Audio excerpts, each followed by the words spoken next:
Dark Devotion is a 2D Metroidvania action RPG with roguelike elements. You'll need a mix of honed skills, adaptive reasoning, and quick thinking to advance through each layer of the temple.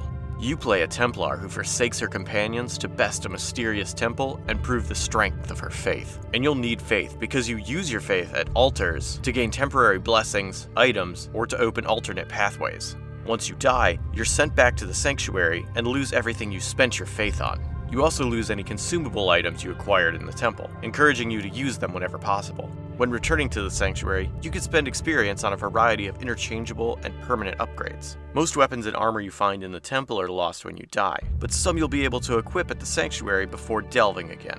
Defeating bosses also provides especially good weapons. Different weapon types have distinct looks, perks, potential drawbacks, and actually feel different to use, adding variety to combat. The mix of reach, speed, and style for each weapon makes combat satisfying and rewards strategy rather than brute force.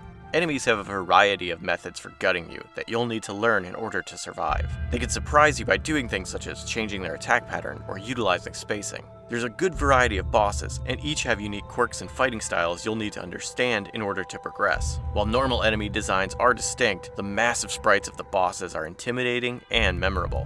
The environment, music, and telling sound effects sell the gloomy atmosphere, which is important since the areas are lengthy and repeating them after death is inevitable. Unfortunately, certain areas are too dark, and while using a torch in your offhand fixes that, you can't always access one.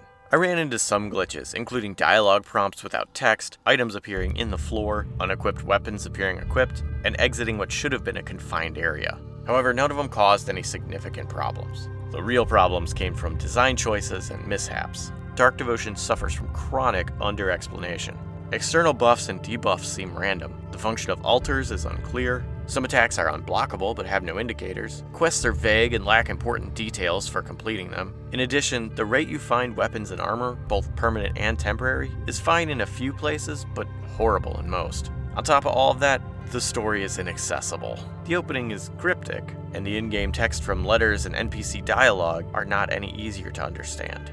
Whether it's an NPC speaking to you or a letter from a long-dead explorer, all of the game's text is written in the same style, making everything sound like it came from the same person.